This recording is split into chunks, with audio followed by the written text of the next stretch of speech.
ਸਤਿ ਸ਼੍ਰੀ ਅਕਾਲ ਜੀ। ਲੈ ਕੇ ਆਏ ਜੀ ਅੱਜ ਇੱਕ ਹੋਰ ਤੁਹਾਡੇ ਲਈ ਨਵੀਂ ਕਹਾਣੀ। ਮੇਰਾ ਨਾਮ ਸਲੋਨੀ ਹੈ। ਅੱਜ ਮੈਂ ਤੁਹਾਨੂੰ ਜਿਹੜੀ ਕਹਾਣੀ ਸੁਣਾਉਣ ਜਾ ਰਹੀ ਹਾਂ ਉਸ ਨੂੰ ਸੁਣ ਕੇ ਤਾਂ ਤੁਹਾਡੇ ਲੂੰ ਕੰਡੇ ਖੜੇ ਹੋ ਜਾਣਗੇ। ਮੈਂ ਆਪਣੇ ਆਪ ਨੂੰ ਦੁਨੀਆ ਦੀ ਸਭ ਤੋਂ ਖੁਸ਼ਕਿਸਮਤ ਪਤਨੀ ਸਮਝਦੀ ਸੀ, ਪਰ ਮੈਨੂੰ ਨਹੀਂ ਸੀ ਪਤਾ ਕਿ ਇਹ ਤਾਂ ਸਭ ਮੇਰੀ ਗਲਤਫਹਿਮੀ ਹੈ। ਮੈਂ ਇੱਕ ਸਧਾਰਨ ਜਿਹੇ ਪਰਿਵਾਰ ਤੋਂ ਹਾਂ ਤੇ ਮੈਂ ਇੱਕ ਮੁੰਡੇ ਨੂੰ ਪਿਆਰ ਕਰਦੀ ਸੀ ਤੇ ਉਹ ਮੁੰਡਾ ਵੀ ਮੈਨੂੰ ਬਹੁਤ ਪਿਆਰ ਕਰਦਾ ਸੀ। ਪੜ੍ਹਾਈ ਪੂਰੀ ਹੁੰਦਿਆਂ ਹੀ ਉਸ ਮੁੰਡੇ ਨੇ ਸਾਡੇ ਘਰ ਰਿਸ਼ਤਾ ਭੇਜ ਦਿੱਤਾ। ਸਾਡੇ ਪਰਿਵਾਰ ਆਪਸ ਵਿੱਚ ਮਿਲਦੇ ਸਨ ਤੇ ਦੋਹਾਂ ਪਰਿਵਾਰਾਂ ਨੇ ਹੀ ਇਸ ਸਾਡੇ ਰਿਸ਼ਤੇ ਨੂੰ ਮਨਜ਼ੂਰੀ ਦੇ ਦਿੱਤੀ ਸੀ। ਕੁਝ ਦਿਨਾਂ ਬਾਅਦ ਸਾਡਾ ਵਿਆਹ ਹੋ ਗਿਆ। ਮੇਰਾ ਘਰ ਵਾਲਾ ਸਰਕਾਰੀ ਨੌਕਰੀ ਕਰਦਾ ਸੀ ਤੇ ਮੇਰੇ ਪਤੀ ਨੂੰ ਸਰਕਾਰ ਵੱਲੋਂ ਇੱਕ ਸਰਕਾਰੀ ਘਰ ਮਿਲਿਆ ਸੀ। ਉਹ ਘਰ ਬਹੁਤ ਵਧੀਆ ਸੀ। ਵਿਆਹ ਤੋਂ ਬਾਅਦ ਮੇਰੇ ਪਤੀ ਦਾ ਇਰਾਦਾ ਸੀ ਕਿ ਅਸੀਂ ਦੋਵੇਂ ਉਸੇ ਘਰ ਵਿੱਚ ਹੀ ਰਹਾਂਗੇ। ਜਦੋਂ ਮੇਰਾ ਵਿਆਹ ਹੋਇਆ ਸੀ ਤਾਂ ਅਸੀਂ ਮੇਰੇ ਸਹੁਰੇ ਘਰ ਵਿੱਚ ਹੀ ਰਹਿੰਦੇ ਸੀ। ਮੈਂ ਆਪਣੇ ਸਹੁਰੇ ਘਰ ਵਿੱਚ 3 ਸਾਲ ਰਹੀ। 3 ਸਾਲਾਂ ਤੋਂ ਬਾਅਦ ਮੇਰੇ ਪਤੀ ਨੇ ਇਹ ਫੈਸਲਾ ਕਰਿਆ ਕਿ ਹੁਣ ਅਸੀਂ ਉਸ ਸਰਕਾਰੀ ਘਰ ਵਿੱਚ ਹੀ ਰਹਾਂਗੇ। ਮੇਰਾ ਸਹੁਰਾ ਪਰਿਵਾਰ ਬਹੁਤ ਵਧੀਆ ਸੀ ਤੇ ਮੇਰੇ ਸੱਸ ਸਹੁਰੇ ਨੇ ਵੀ ਮੇਰੇ ਘਰ ਵਾਲੇ ਨੂੰ ਇਹ ਕਹਿ ਦਿੱਤਾ ਸੀ ਕਿ ਤੁਸੀਂ ਉਸ ਘਰ ਵਿੱਚ ਰਹਿ ਸਕਦੇ ਹੋ। ਮੇਰੇ ਵਿਆਹ ਨੂੰ 3 ਸਾਲ ਹੋ ਗਏ ਸਨ ਤੇ ਪਰ ਮੇਰੇ ਹਜੇ ਤੱਕ ਕੋਈ ਵੀ ਬੱਚਾ ਨਹੀਂ ਸੀ ਹੋਇਆ। ਮੈਂ ਜਦੋਂ ਇਸ ਆਪਣੇ ਨਵੇਂ ਘਰ ਵਿੱਚ ਗਈ ਤਾਂ ਉਹ ਘਰ ਬਹੁਤ ਵੱਡਾ ਸੀ। ਮੈਨੂੰ ਸਾਫ਼ ਸਫਾਈ ਕਰਨ ਲਈ ਬਹੁਤ ਦਿੱਕਤ ਆਉਂਦੀ ਸੀ। ਇਸ ਲਈ ਮੈਂ ਸਾਫ਼ ਸਫਾਈ ਲਈ ਆਪਣੇ ਘਰ ਵਾਲੇ ਨੂੰ ਨੌਕਰਾਣੀ ਲਈ ਕਹਿ ਦਿੱਤਾ। ਇੱਕ ਦਿਨ ਮੈਂ ਆਪਣੇ ਘਰ ਵਾਲੇ ਨੂੰ ਕਿਹਾ ਕਿ ਇਸ ਘਰ ਵਿੱਚ ਆਇਆਂ ਨੂੰ ਆਪਾਂ ਨੂੰ 1 ਮਹੀਨਾ ਹੋ ਗਿਆ। ਮੈਂ ਤੁਹਾਨੂੰ ਹਰ ਰੋਜ਼ ਕਹਿ ਕੇ ਥੱਕ ਗਈ ਹਾਂ ਕਿ ਮੇਰੇ ਤੋਂ ਘਰ ਦਾ ਕੰਮ ਨਹੀਂ ਹੁੰਦਾ। ਮੈਨੂੰ ਇੱਕ ਕੰਮ ਕਰਨ ਲਈ ਨੌਕਰਾਣੀ ਲੱਭ ਦਿਓ, ਪਰ ਤੁਸੀਂ ਮੇਰੀ ਗੱਲ ਨਹੀਂ ਸੁਣਦੇ। ਰੋਜ਼ ਹੀ ਤੁਹਾਡਾ ਕੋਈ ਨਾ ਕੋਈ ਬਹਾਨਾ ਹੁੰਦਾ ਤੇ ਤੁਸੀਂ ਮੇਰੀ ਗੱਲ ਨੂੰ ਟਾਲ ਦਿੰਦੇ ਹੋ। ਏਡੇ ਵੱਡੇ ਘਰ ਦਾ ਮੇਰੇ ਤੋਂ ਇਕੱਲੀ ਤੋਂ ਕੰਮ ਨਹੀਂ ਹੁੰਦਾ ਤੇ ਸਾਰਾ ਦਿਨ ਮੈਂ ਘਰ ਵਿੱਚ ਇਕੱਲੀ ਹੁੰਦੀ ਹਾਂ। ਤੁਸੀਂ ਤਾਂ ਸੁਬਾਹ ਹੀ ਆਪਣੇ ਕੰਮ ਤੇ ਚਲੇ ਜਾਂਦੇ ਹੋ ਤੇ ਰਾਤ ਨੂੰ ਵੀ ਤੁਸੀਂ ਘਰ ਆਉਂਦੇ ਹੋ। ਸਾਰਾ ਦਿਨ ਘਰ ਵਿੱਚ ਮੈਂ ਇਕੱਲੀ ਹੀ ਫਿਰਦੀ ਰਹਿੰਦੀ ਹਾਂ। ਫਿਰ ਮੈਂ ਆਪਣੇ ਘਰ ਵਾਲੇ ਨੂੰ ਇਹ ਧਮਕੀ ਦਿੱਤੀ ਕਿ ਜੇਕਰ ਤੁਸੀਂ ਨੌਕਰਾਣੀ ਦਾ ਇੰਤਜ਼ਾਮ ਨਾ ਕੀਤਾ ਤਾਂ ਮੈਂ ਇਸ ਘਰ ਨੂੰ ਛੱਡ ਕੇ ਚਲੀ ਜਾਵਾਂਗੀ। ਮੈਂ ਕਦੇ ਵੀ ਆਪਣੇ ਪੇਕੇ ਘਰ ਵਿੱਚ ਕੰਮ ਨਹੀਂ ਸੀ ਕੀਤਾ, ਕਿਉਂਕਿ ਪੇਕੇ ਘਰ ਵਿੱਚ ਮੇਰੀ ਮੰਮੀ ਨੇ ਮੇਰੇ ਤੋਂ ਘਰ ਦਾ ਕੋਈ ਵੀ ਕੰਮ ਨਹੀਂ ਸੀ ਕਰਵਾਇਆ ਤੇ ਮੇਰੇ ਸਹੁਰੇ ਘਰ ਵਿੱਚ ਮੇਰੀ ਸੱਸ ਹੀ ਜ਼ਿਆਦਾ ਕੰਮ ਕਰਦੀ ਸੀ। ਮੈਂ ਜਦੋਂ ਵੀ ਇਸ ਘਰ ਵਿੱਚ ਆਈ ਸੀ ਤਾਂ ਮੈਂ ਘਰ ਦਾ ਕੰਮ ਕਰਦੀ ਕਰਦੀ ਥੱਕ ਜਾਂਦੀ ਸੀ। ਮੈਂ ਸਾਰਾ ਦਿਨ ਹੀ ਘਰ ਦਾ ਕੰਮ ਕਰਦੀ ਰਹਿੰਦੀ ਸੀ। ਮੈਨੂੰ 1 ਮਿੰਟ ਦੀ ਵੀ ਵਿਹਲ ਨਹੀਂ ਸੀ ਮਿਲਦੀ ਤੇ ਨਾ ਹੀ ਕਦੇ ਮੈਂ ਆਰਾਮ ਕਰਿਆ ਸੀ। ਮੇਰੇ ਘਰ ਵਾਲੇ ਦਾ ਨਾਮ ਸੰਦੀਪ ਸੀ। ਫਿਰ ਇੱਕ ਦਿਨ ਮੇਰੇ ਘਰ ਵਾਲੇ ਨੇ ਮੈਨੂੰ ਕਿਹਾ ਕਿ ਮੈਂ ਨੌਕਰਾਣੀ ਦਾ ਇੰਤਜ਼ਾਮ ਕਰ ਦਿੱਤਾ। ਉਹ ਕੁੜੀ ਪਿੰਡ ਤੋਂ ਹੀ ਆਵੇਗੀ ਤੇ ਉਹ 1 ਹਫ਼ਤੇ ਬਾਅਦ ਆਪਣੇ ਕੋਲ ਆ ਜਾਵੇਗੀ। ਪਰ ਤੇਰੇ ਤੋਂ ਤਾਂ ਸਬਰ ਨਹੀਂ ਹੁੰਦਾ। ਸਾਰਾ ਦਿਨ ਘਰ ਵਿੱਚ ਕੰਮ ਕਰਨ ਲਈ ਨੌਕਰਾਣੀ ਮਸਾਂ ਹੀ ਮਿਲਦੀ ਹੈ। ਜਦੋਂ ਉਹ ਇੱਥੇ ਆ ਜਾਵੇਗੀ ਤਾਂ ਤੇਰੀ ਸਾਰੀ ਪਰੇਸ਼ਾਨੀ ਦਾ ਹੱਲ ਹੋ ਜਾਵੇਗਾ। ਮੇਰਾ ਘਰ ਵਾਲਾ ਮੈਨੂੰ ਇਹ ਗੱਲ ਕਹਿ ਕੇ ਹਰ ਰੋਜ਼ ਟਾਲ ਦਿੰਦਾ ਸੀ। ਇੱਕ ਦਿਨ ਮੇਰਾ ਪਤੀ ਘਰ ਆਇਆ ਤਾਂ ਉਸਦੇ ਨਾਲ 18 ਕੁ ਸਾਲਾਂ ਦੀ ਕੁੜੀ ਸੀ। ਪਰ ਮੈਨੂੰ ਉਸ ਕੁੜੀ ਤੇ ਬਹੁਤ ਗੁੱਸਾ ਆਇਆ, ਕਿਉਂਕਿ ਉਹ ਕੁੜੀ ਮੇਰੇ ਘਰ ਵਾਲੇ ਦੇ ਬਿਲਕੁਲ ਨਾਲ ਹੀ ਖੜੀ ਸੀ। ਮੇਰਾ ਪਤੀ ਵੀ ਮੇਰੇ ਗੁੱਸੇ ਨੂੰ ਦੇਖ ਕੇ ਸਮਝ ਗਿਆ ਸੀ। ਮੈਂ ਅੱਗੇ ਕੁਝ ਬੋਲਦੀ ਪਰ ਮੇਰਾ ਪਤੀ ਪਹਿਲਾਂ ਹੀ ਸਮਝ ਗਿਆ ਸੀ ਤੇ ਫਿਰ ਮੈਨੂੰ ਸੰਦੀਪ ਨੇ ਉਸ ਕੁੜੀ ਨਾਲ ਮਿਲਵਾਇਆ ਤੇ ਕਹਿਣ ਲੱਗਾ ਕਿ ਇਸ ਦਾ ਨਾਮ ਸ਼ੀਲਾ ਹੈ ਤੇ ਅੱਜ ਤੋਂ ਬਾਅਦ ਆਪਣੇ ਘਰ ਦੇ ਸਾਰਾ ਕੰਮ ਇਹੀ ਕਰੇਗੀ ਤੇ ਹੁਣ ਤੈਨੂੰ ਪਰੇਸ਼ਾਨ ਹੋਣ ਦੀ ਕੋਈ ਲੋੜ ਨਹੀਂ। ਇਸ ਨੂੰ ਤੂੰ ਸਾਰੇ ਘਰ ਦੇ ਕੰਮ ਸਮਝਾ ਦੇਵੀਂ। ਮੈਂ ਸੋਚਿਆ ਕਿ ਘਰ ਦੇ ਬੇਸਮੈਂਟ ਵਿੱਚ ਜਿਹੜਾ ਕਮਰਾ ਹੈ ਉਹ ਸ਼ੀਲਾ ਨੂੰ ਦੇ ਦੇਵੀਂ ਤਾਂ ਕਿ ਉਹ ਆਪਣਾ ਸਾਰਾ ਸਮਾਨ ਉੱਥੇ ਹੀ ਰੱਖ ਲਵੇਗੀ ਤੇ ਉੱਥੇ ਹੀ ਰਹਿ ਲਿਆ ਕਰੇਗੀ ਤੇ ਸਾਰਾ ਦਿਨ ਆਪਣੇ ਘਰ ਹੀ ਰਿਹਾ ਕਰੇਗੀ। ਤੂੰ ਇਸ ਨੂੰ ਇਸ ਦਾ ਕਮਰਾ ਦਿਖਾ ਦੇ ਤਾਂ ਜੋ ਉਹ ਇਹ ਆਪਣਾ ਸਮਾਨ ਉੱਥੇ ਸੈੱਟ ਕਰ ਲਵੇ। ਆਖਰ ਆਪਾਂ ਦੋਵਾਂ ਪਤੀ ਪਤਨੀ ਨੂੰ ਵੀ ਪ੍ਰਾਈਵੇਸੀ ਚਾਹੀਦੀ ਹੈ। ਸੰਦੀਪ ਇਹ ਸਾਰੀਆਂ ਗੱਲਾਂ ਮੈਨੂੰ ਦੇਖ ਕੇ ਮੁਸਕਰਾਉਂਦੇ ਹੋਏ ਕਹਿਣ ਲੱਗੀ। ਉਹਨਾਂ ਦੀ ਜਦੋਂ ਮੈਂ ਇਹ ਗੱਲ ਸੁਣੀ ਤਾਂ ਮੈਂ ਆਪਣੇ ਆਪ ਨੂੰ ਖੁਸ਼ਕਿਸਮਤ ਪਤਨੀ ਸਮਝਦੀ ਸੀ, ਕਿਉਂਕਿ ਮੈਨੂੰ ਇੱਕ ਵਧੀਆ ਪਤੀ ਮਿਲਿਆ ਸੀ। ਆਖਰ ਮੇਰਾ ਪਤੀ ਮੇਰਾ ਬਹੁਤ ਖਿਆਲ ਰੱਖਦਾ ਸੀ ਤੇ ਉਹ ਮੇਰੇ ਨਾਲ ਕਦੇ ਕਦੇ ਮਜ਼ਾਕ ਵੀ ਕਰ ਲੈਂਦੇ ਸੀ। ਮੈਂ ਸੰਦੀਪ ਨੂੰ ਕਿਹਾ ਕਿ ਜੀ ਮੈਂ ਇਸ ਨੂੰ ਸਾਰਾ ਘਰ ਦਿਖਾ ਦੇਵਾਂਗੀ ਤੇ ਸਾਰੇ ਕੰਮ ਸਮਝਾ ਦੇਵਾਂਗੀ। ਮੈਂ ਸ਼ੀਲਾ ਨੂੰ ਕਿਹਾ ਕਿ ਚਲੋ ਸ਼ੀਲਾ, ਮੈਂ ਤੈਨੂੰ ਤੇਰਾ ਕਮਰਾ ਦਿਖਾ ਦੇਵਾਂ। ਤਾਂ ਸ਼ੀਲਾ ਮੇਰੇ ਨਾਲ ਤੁਰ ਪਈ ਤੇ ਮੈਂ ਉਸ ਦੇ ਕਮਰੇ ਦਾ ਗੇਟ ਖੋਲ੍ਹਿਆ ਤੇ ਉਸ ਨੂੰ ਕਿਹਾ ਕਿ ਤੂੰ ਇੱਥੇ ਆਪਣਾ ਸਮਾਨ ਸੈੱਟ ਕਰ ਲੈ ਤੇ ਫਿਰ ਤੂੰ ਆਪਣੇ ਲਈ ਇੱਕ ਵਧੀਆ ਜਿਹੀ ਚਾਹ ਬਣਾ ਲਵੇਂ, ਆਪਾਂ ਸਾਰੇ ਹੀ ਪੀ ਲਵਾਂਗੇ। ਉਸ ਤੋਂ ਬਾਅਦ ਮੈਂ ਆਪਣੇ ਕਮਰੇ ਵਿੱਚ ਗਈ ਤੇ ਸੰਦੀਪ ਨੂੰ ਕਿਹਾ ਕਿ ਅੱਜ ਮੈਂ ਬਹੁਤ ਖੁਸ਼ ਹਾਂ। ਜੇ ਇਹ ਕੁੜੀ ਕੰਮ ਲਈ ਨਾ ਮਿਲਦੀ ਤਾਂ ਮੈਂ ਤਾਂ ਕੰਮ ਕਰਦੀ ਕਰਦੀ ਹੀ ਮਰ ਜਾਂਦੀ। ਮੇਰੀ ਇਹ ਗੱਲ ਸੁਣ ਕੇ ਸੰਦੀਪ ਹੱਸਣ ਲੱਗੇ ਤੇ ਕਹਿਣ ਲੱਗੇ ਕਿ ਜੇ ਤੂੰ ਮਰ ਜਾਂਦੀ ਤਾਂ ਮੈਂ ਦੂਜਾ ਵਿਆਹ ਕਰਵਾ ਲੈਂਦਾ ਤੇ ਫਿਰ ਮੈਨੂੰ ਨਵੀਂ ਪਤਨੀ ਮਿਲ ਜਾਣੀ ਸੀ। ਵੈਸੇ ਵੀ ਤੇਰੇ ਜਿਉਂਦੇ ਜੀ ਤਾਂ ਇਹ ਸਭ ਕੁਝ ਨਾਮੁਮਕਿਨ ਹੈ। ਮੈਂ ਤਾਂ ਜਦੋਂ ਦੂਜੇ ਵਿਆਹ ਬਾਰੇ ਸੋਚਦਾ ਤਾਂ ਮੇਰਾ ਤਾਂ ਦਿਲ ਖੁਸ਼ੀ ਨਾਲ ਪਾਗਲ ਹੋ ਜਾਂਦਾ। ਉਹ ਮੇਰੇ ਵੱਲ ਦੇਖ ਕੇ ਹੱਸ ਰਹੇ ਸੀ ਤੇ ਮੈਨੂੰ ਬਹੁਤ ਉਹਨਾਂ ਤੇ ਗੁੱਸਾ ਆ ਰਿਹਾ ਸੀ। ਜਦੋਂ ਉਹਨਾਂ ਨੇ ਮੇਰਾ ਗੁੱਸੇ ਨਾਲ ਲਾਲ ਹੋਇਆ ਚਿਹਰਾ ਦੇਖਿਆ ਤਾਂ ਉਹ ਚੁੱਪ ਤੇ ਮੈਂ ਉਹਨਾਂ ਨੂੰ ਗੁੱਸੇ ਵਿੱਚ ਕਿਹਾ ਕਿ ਮਰਦ ਤਾਂ ਹੁੰਦੇ ਹੀ ਇਸ ਤਰ੍ਹਾਂ ਦੇ ਨੇ, ਚਾਹੇ ਉਹਨਾਂ ਨੂੰ ਪਤਨੀ ਕਿੰਨੀ ਵੀ ਵਧੀਆ ਮਿਲ ਜਾਵੇ ਪਰ ਫਿਰ ਵੀ ਉਹ ਇੱਕ ਪਰਾਈ ਔਰਤ ਦੀ ਝਾਕ ਰੱਖਦੇ ਨੇ। ਔਰਤ ਚਾਹੇ ਆਪਣੇ ਪਤੀ ਲਈ ਕੁਝ ਵੀ ਕਰ ਦੇਵੇ ਪਰ ਪਤੀ ਹਮੇਸ਼ਾ ਹੀ ਦੂਜੀ ਤੀਵੀਂ ਤੇ ਹੀ ਅੱਖ ਰੱਖਦੇ ਆ। ਇਹ ਮੇਰੇ ਨਾਲ ਪਹਿਲੀ ਵਾਰ ਨਹੀਂ ਸੀ ਹੋਇਆ। ਉਹਨਾਂ ਨੇ ਕਿਹਾ ਉਹ ਤਾਂ ਮੇਰੇ ਨਾਲ ਹਮੇਸ਼ਾ ਹੀ ਇਹ ਗੱਲ ਕਹਿੰਦੇ ਰਹਿੰਦੇ ਸੀ ਕਿ ਮੈਂ ਤੇਰੇ ਤੋਂ ਬਾਅਦ ਦੂਜਾ ਵਿਆਹ ਕਰਵਾ ਲਵਾਂਗਾ। ਬੰਦਿਆਂ ਨੂੰ ਤਾਂ ਇੱਜ਼ਤ ਰਾਸ ਨਹੀਂ ਆਉਂਦੀ। ਮੈਂ ਸੰਦੀਪ ਨੂੰ ਫਿਰ ਗੁੱਸੇ ਵਿੱਚ ਕਈ ਖਰੀਆਂ ਗੱਲਾਂ ਸੁਣਾਈਆਂ।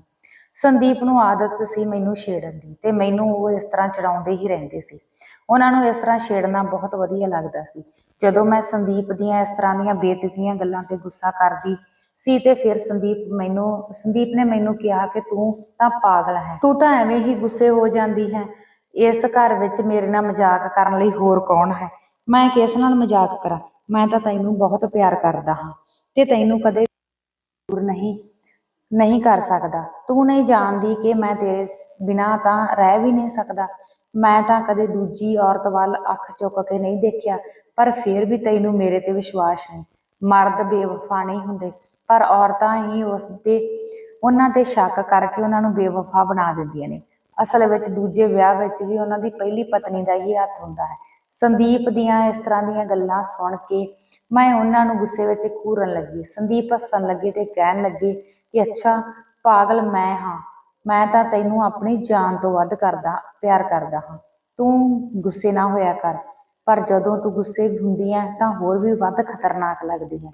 ਜਦੋਂ ਮੈਂ ਉਹਨਾਂ ਦੀ ਇਹ ਗੱਲ ਸੁਣੀ ਤਾਂ ਮੇਰਾ ਵੀ ਹਾਸਾ ਨਿਕਲ ਗਿਆ। ਜਦੋਂ ਦੋਵੇਂ ਇੱਕ ਦੂਜੇ ਦੇ ਨਾਲ ਇਸ ਤਰ੍ਹਾਂ ਸੀ ਬਹੁਤ ਖੁਸ਼ ਸੀ ਤੇ ਕਹਿਣ ਲੱਗੇ ਕਿ ਅੱਜ ਗੱਲਾਂ ਨਾਲ ਹੀ ਸ਼ਾਇਦ ਢਿੱਡ ਭਰ ਦੇਵੇਂਗੀ, ਮੈਨੂੰ ਬਹੁਤ ਭੁੱਖ ਲੱਗੀ ਹੈ, ਕੁਝ ਖਾਣ ਦਾ ਇੰਤਜ਼ਾਮ ਵੀ ਕਰ ਲੈ। ਤਾਂ ਮੈਂ ਸੰਦੀਪ ਨੂੰ ਕਿਹਾ ਕਿ ਸੱਚ ਮੈਂ ਤਾਂ ਭੁੱਲ ਗਈ ਕਿ ਮੈਂ ਤਾਂ ਅੱਜ ਖਾਣਾ ਹੀ ਨਹੀਂ ਬਣਾਇਆ। ਤਾਂ ਸੰਦੀਪ ਕਹਿਣ ਲੱਗੇ ਕਿ ਉਹ ਭੁੱਖ ਨਾਲ ਮੇਰਾ ਤਾਂ ਬੁਰਾ ਹਾਲ ਹੋ ਰਿਹਾ। ਤੈਨੂੰ ਲੜਨ ਝਗੜਨ ਤੋਂ ਬਿਨਾਂ ਹੋਰ ਕੋਈ ਕੰਮ ਨਹੀਂ ਆਉਂਦਾ ਤਾਂ ਤੂੰ ਸ਼ਾਇਦ ਲੜ ਕੇ ਹੀ ਮੇਰਾ ਪੇਟ ਭਰ ਦੇਵੇਂਗੀ। ਹਜੇ ਸੰਦੀਪ ਦੀ ਗੱਲ ਪੂਰੀ ਨਹੀਂ ਸੀ ਹੋਈ ਕਿ ਸਾਡੇ ਕਮਰੇ ਦੇ ਗੇਟ ਖੜਕਾਇਆ ਤੇ ਸ਼ੀਲਾ ਗੇਟ ਤੇ ਖੜੀ ਸੀ ਤੇ ਸ਼ੀਲਾ ਨੇ ਕਿਹਾ ਕਿ ਮਾਲਕਿਨ ਖਾਣਾ ਤਿਆਰ ਹੈ। ਅਸੀਂ ਦੋਨੇ ਉੱਚੀ ਉੱਚੀ ਹੱਸ ਰਹੇ ਸੀ ਤੇ ਇਹ ਗੱਲ ਭੁੱਲ ਗਏ ਸੀ ਕਿ ਸਾਡੇ ਦੋਹਾਂ ਤੋਂ ਬਿਨਾਂ ਸਾਡੇ ਘਰ ਵਿੱਚ ਹੁਣ ਨੌਕਰਾਣੀ ਵੀ ਹੈ। ਸ਼ੀਲਾ ਨੇ ਜਦੋਂ ਸਾਨੂੰ ਹੱਸਦੇ ਹੋਏ ਦੇਖਿਆ ਤਾਂ ਉਹ ਸਾਡੇ ਨਾਲ ਹੈਰਾਨੀ ਨਾਲ ਦੇਖ ਰਹੀ ਸੀ। ਤਾਂ ਮੈਂ ਸ਼ੀਲਾ ਨੂੰ ਕਿਹਾ ਕਿ ਤੂੰ ਟੇਬਲ ਤੇ ਖਾਣਾ ਰੱਖ, ਅਸੀਂ ਹੁਣੇ ਆਉਂਦੇ ਹਾਂ। ਸ਼ੀਲਾ ਅੱਗੋਂ ਕੁਝ ਨਾ ਬੋਲੀ ਤੇ ਸਿਰਫ ਸਿਰ ਹਿਲਾ ਕੇ ਚਲੀ ਗਈ। ਤਾਂ ਮੈਂ ਆਪਣੇ ਘਰ ਵਾਲੇ ਨੂੰ ਕਿਹਾ ਕਿ ਸੰਦੀਪ ਆਪਾਂ ਨੂੰ ਤਾਂ ਇਸ ਤਰ੍ਹਾਂ ਜਵਾਨ ਕੁੜੀ ਨੂੰ ਘਰ ਵਿੱਚ ਰੱਖਣਾ ਨਹੀਂ ਸੀ ਚਾਹੀਦਾ। ਕੁੜੀ ਜਵਾਨ ਹੈ, ਕਿਤੇ ਆਪਣੇ ਤੇ ਕੋਈ ਪ੍ਰੋਬਲਮ ਨਾ ਆ ਜਾਵੇ, ਕਿਤੇ ਪਰਾਈ ਕੁੜੀ ਨੂੰ ਆਪਣੇ ਘਰ ਵਿੱਚ ਰੱਖਣਾ ਮੁਸ਼ਕਲ ਹੀ ਨਾ ਬਣ ਜਾਵੇ। ਤੁਸੀਂ ਇਸ ਕੁੜੀ ਨੂੰ ਆਪਣੇ ਘਰ ਵਿੱਚ ਲਿਆਉਣ ਤੋਂ ਪਹਿਲਾਂ ਇੱਕ ਵਾਰ ਮੇਰੇ ਤੋਂ ਪੁੱਛ ਤਾਂ ਲੈਂਦੇ। ਜੇ ਤੁਸੀਂ ਮੈਨੂੰ ਪੁੱਛਦੇ ਤਾਂ ਮੈਂ ਕਦੇ ਵੀ ਜਵਾਨ ਕੁੜੀ ਨੂੰ ਆਪਣੇ ਘਰ ਵਿੱਚ ਰਹਿਣ ਦੀ ਇਜਾਜ਼ਤ ਨਹੀਂ ਸੀ ਦੇਣੀ। ਮੇਰੀ ਗੱਲ ਸੁਣ ਕੇ ਸੰਦੀਪ ਮੇਰੇ ਵੱਲ ਹੈਰਾਨੀ ਨਾਲ ਦੇਖਣ ਲੱਗੀ ਤੇ ਕਹਿਣ ਲੱਗੀ ਕਿ ਮੈਨੂੰ ਤਾਂ ਲੱਗਦਾ ਤੂੰ ਇਸ ਘਰ ਵਿੱਚ ਇਕੱਲੀ ਰਹਿ ਕੇ ਪਾਗਲ ਹੋ ਗਈ। ਪਹਿਲਾਂ ਤਾਂ ਤੂੰ ਰੋਜ਼ ਮੇਰਾ ਦਿਮਾਗ ਖਰਾਬ ਕਰਦੀ ਸੀ ਕਿ ਮੈਨੂੰ ਨੌਕਰਾਣੀ ਕੰਮ ਕਰਨ ਲਈ ਲੱਭ ਕੇ ਦਿਓ। ਜੇ ਹੁਣ ਕੰਮ ਕਰਨ ਲਈ ਕੁੜੀ ਲੱਭ ਕੇ ਦੇ ਦਿੱਤੀ ਤਾਂ ਤੂੰ ਹੁਣ ਹੋਰ ਹੀ ਗੱਲਾਂ ਕਰ ਰਹੀ ਆ। ਤੂੰ ਟੈਨਸ਼ਨ ਨਾ ਲੈ, ਇਹ ਤਾਂ ਵਿਚਾਰੀ ਗਰੀਬ ਘਰ ਤੋਂ ਹੈ ਤੇ ਸਾਰਾ ਘਰ ਦਾ ਕੰਮ ਕਰ ਦੇਵੇਗੀ। ਵੈਸੇ ਵੀ ਇਹ ਮੇਰੇ ਦੋਸਤ ਦੇ ਪਿੰਡ ਤੋਂ ਹੈ। ਉਹ ਇਸ ਕੁੜੀ ਨੂੰ ਚੰਗੀ ਜਾਣਦਾ। ਤੂੰ ਬੇਫਿਕਰ ਹੋ ਜਾ, ਕੋਈ ਗੱਲ ਨਹੀਂ ਹੋਵੇਗੀ। ਵੈਸੇ ਵੀ ਇਹ ਉਸ ਕੁੜੀ ਦਾ ਵਿਆਹ ਹੋਇਆ ਹੈ ਤੇ ਇਸ ਦਾ ਪਰਿਵਾਰ ਦੂਜੇ ਪਿੰਡ ਰਹਿੰਦਾ। ਇਹਨਾਂ ਨੂੰ ਪੈਸਿਆਂ ਦੀ ਲੋੜ ਹੈ, ਇਸ ਕਰਕੇ ਹੀ ਇੱਥੇ ਰਹੇਗੀ। ਇਹਦੀ ਜ਼ਿੰਮੇਵਾਰੀ ਮੇਰੇ ਦੋਸਤ ਨੇ ਲਈ ਆ, ਇਸ ਕਰਕੇ ਮੈਂ ਇਹਨੂੰ ਇੱਥੇ ਲੈ ਕੇ ਆਇਆ। जे अज अपने घर है तो तैनू अज बैठी बिठाई नू खाना मिल गया, जे तू नहीं चाहती तो मैं इसनू वापस पिंड भेज देवांगा। हुण तू सोच लै, पर मैनू फिर बाद विच ना कहीं कि मैनू काम करन लई नौकरानी लभ दिओ, क्योंकि मैनू इन्नी वेल नहीं कि मैं इस तरह निक्के निक्के कम्मां लई अपना टाइम खराब करा। मैं रोज़ रोज़ तेरियां ख्वाहिशां नहीं पूरियां कर सकदा। मैं संदीप नूं कहा चलो ठीक है, मैं इस कुड़ी नूं 2-3 दिन पहला काम करवा के देख लैनी आ ते इसदा सुभाਅ ते इसदा चाल चलन दा भी पता लग जाएगा, फिर ही मैं इसनूं पक्के तौर ते रखण दा कहांगी। तुसीं चलो आपां हुण रोटी खा लईए, क्योंकि हुण टेबल ते खाना रखे नूं काफ़ी टाइम हो गया सी, वो ठंडा हो जाएगा। इन्ना कह के मैं संदीप ते मैं असीं दोवें थल्ले आ गए। असीं थल्ले आए तो डाइनिंग टेबल ते बहुत वधिया तरीके नाल सजाया होया सी। जदों असीं मेज़ दे कोल गए तो सानूं इस तरह लग्या कि जिवें असीं होटल ते ही खाना खा रहे हां। जदों संदीप ने उसका बनिया होया खाना खाधा तो उसने उसकी बहुत तारीफ की ते उसने कहा कि वो तो बहुत वधिया तरीके नाल सब्जी बनाईयां होईयां हन ते बहुत ही ज़्यादा स्वाद हन। संदीप ने उसके बने हुए खाने की तारीफ की तां तू खाना बना बिल्कुल होटलों वांग बनाउंदी है, अज तो पेट भर के खाना खा लिया, तू तो बहुत ही टैलेंटड है, तैनूं तो बहुत ही स्वाद खाना बनाउणा आउंदा है। संदीप नूं शीला दी ये गल बहुत वधिया लगदी सी कि वो ज़्यादा ना तां बोलदी सी ते ना ही ज़्यादा तंग परेशान करदी सी। शीला ने आउंदियां ने ही सारी किचन चंगी तरह संभाल लिया सी। बस मेरा पति तो हुण शीला दी ही तारीफ करदा नहीं सी थकदा। थोड़ी बहुती तारीफ मैं भी कर दित्ती, तू तो बहुत वधिया खाना बनाया, पहले ही दिन तू मेरा दिल जित लिया। अपनी तारीफ सुन के शीला बहुत खुश हुई ते वो सानू दोनों नूं देख के मुस्कुराउण लगी। शीला देखण विच बहुत ही सोहणी कुड़ी सी, उसकी उम्र छोटी सी, हजे तां उसदे जवानी चढ़ रही सी। उसने अपने हत्थां विच काले रंग दीयां चूड़ियां पाईयां होईयां सी ते नक विच उसने नथनी पाई हुई सी ते वो बहुत ही ज़्यादा सोहनी लग रही सी। काले रंग का सूट पा के तो वो बहुत ज़्यादा सोहनी लग रही सी। इस तरह लगदा सी कि वो किसी गरीब घर तो नहीं, वो तो बस पहरावा पिंडां वाला सी। जेकर उसनूं शहर का पहरावा पहना दिता जाता तो वो किसी हीरोइन तो घट नहीं सी लगती। मेरे दिमाग में जदों शीला के शादीशुदा का ख्याल आया तो मैनूं तसल्ली हो जाती सी। हुण मैं शीला तो बेफिक्र सी, वो अपने काम नूं चंगी तरह करदी सी ते सारा काम मन लगा के ही करदी सी। मेरा पति संदीप भी दफ्तर के ਕੰਮਾਂ ਵਿੱਚ ਹੀ ਬਿਜੀ ਰਹਿੰਦਾ ਸੀ, ਕਿਉਂਕਿ ਹੁਣ ਉਹ ਘਰ ਦੇ ਕੰਮਾਂ ਤੋਂ ਬੇਫਿਕਰ ਹੋ ਗਏ ਸਨ। ਕਈ ਦਿਨਾਂ ਬਾਅਦ ਸ਼ੀਲਾ ਦੀ ਤਬੀਅਤ ਖਰਾਬ ਰਹਿਣ ਲੱਗੀ ਤੇ ਇੱਕ ਦਿਨ ਸ਼ੀਲਾ ਨੇ ਕਿਹਾ ਕਿ ਮੇਰੀ ਤਬੀਅਤ ਠੀਕ ਨਹੀਂ, ਮੈਂ ਦਵਾਈ ਲੈਣ ਲਈ ਡਾਕਟਰ ਕੋਲ ਜਾਣਾ ਹੈ। ਉਹ ਇਕੱਲੀ ਹੀ ਡਾਕਟਰ ਕੋਲ ਦਵਾਈ ਲੈਣ ਚਲੀ ਗਈ। ਜਦੋਂ ਉਹ ਦਵਾਈ ਲੈ ਕੇ ਵਾਪਸ ਆਈ ਤਾਂ ਮੈਂ ਉਸਨੂੰ ਪੁੱਛਿਆ ਕਿ ਕੀ ਕਿਹਾ ਡਾਕਟਰ ਨੇ। ਉਸਨੇ ਮੈਨੂੰ ਕੁਝ ਵੀ ਨਾ ਦੱਸਿਆ, ਪਰ ਉਹ ਹੁਣ ਮਾਂ ਬਣਨ ਵਾਲੀ ਸੀ। ਉਹ ਇਹ ਗੱਲ ਮੇਰੇ ਤੋਂ ਲੁਕੋ ਰਹੀ ਸੀ, पर मैं उसकी ये हालत देख के सब जानती सी। मैं शीला तो पूछण की कोशिश करी तो शीला ने कहा कि मैं जदों इत्थे आई सी तां उस तो पहला मैं मां बनने वाली सी। तां फिर मैं उसनूं कहा कि तेरे पति ने फिर अपने तो तैनूं दूर क्यों जाण लई कहा, तैनूं हुण इस तरह काम नहीं करना चाहिए, हुण तां तैनूं अपने पति की लोड़ आ। जदों मैं ये गल कही तां शीला मेरी गल सुन के चुप हो गई ते कहण लगी कि मालकिन गरीब लोग इस तरह ਦੀਆਂ ਗੱਲਾਂ ਨੂੰ ਚੋਚਲੇ ਸਮਝਦੇ ਨੇ। ਵੈਸੇ ਵੀ ਪਿੰਡਾਂ ਦੀਆਂ ਔਰਤਾਂ ਤਾਕਤਵਰ ਹੁੰਦੀਆਂ ਹਨ ਤੇ ਬੱਚੇ ਪੈਦਾ ਕਰਨਾ ਉਹਨਾਂ ਲਈ ਇੱਕ ਆਮ ਹੀ ਗੱਲ ਹੈ। ਜੇ ਮੈਂ ਪਿੰਡ ਵਿੱਚ ਹੁੰਦੀ ਤਾਂ ਫਿਰ ਵੀ ਮੈਂ ਕਿਸੇ ਨਾ ਕਿਸੇ ਘਰ ਦਾ ਕੰਮ ਹੀ ਕਰਨਾ ਸੀ। ਇੱਥੇ ਤਾਂ ਫਿਰ ਵੀ ਮੈਂ ਸੁਖੀ ਹਾਂ। ਤੁਸੀਂ ਤੇ ਮਾਲਕ ਬਹੁਤ ਹੀ ਚੰਗੇ ਹੋ। ਇੱਥੇ ਮੈਨੂੰ ਕਿਸੇ ਵੀ ਕੋਈ ਝਿੜਕ ਤਾਂ ਨਹੀਂ ਮਿਲਦੀ ਤੇ ਮੈਨੂੰ ਖਾਣ ਲਈ ਰੋਟੀ ਵੀ ਵਧੀਆ ਮਿਲਦੀ ਹੈ, ਮੈਨੂੰ ਤਨਖਾਹ ਵੀ ਮਿਲਦੀ ਹੈ।